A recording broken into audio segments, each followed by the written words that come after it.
সকালবেলায় রান্নাবান্না কমপ্লিট করে নিয়ে এখন বসে পড়েছি খাওয়ার জন্য। সকালের দিকে বেশি কিছু করতে পারিনি, করেছিলাম শুধু ডাল আর খুশি আনাজ ভাজা। এদিকে ছেলের জন্য টাইম মতন রান্নাও করে উঠতে পারিনি, তাই ভাই আমাকে একটু হেল্পও করে দিয়েছিল।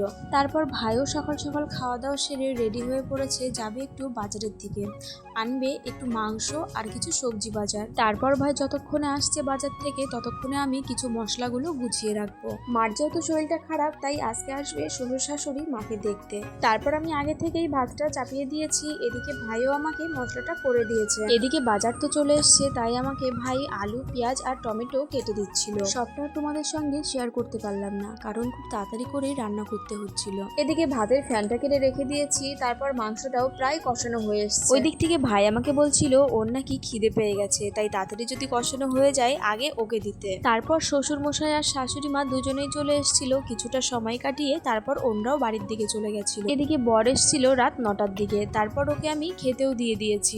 আর বরের জন্য রাতের দিকে অল্প করে লুচিও করেছিলাম, ওই 10টা মতন, যেহেতু বাড়িতে আর কেউ খাবে না।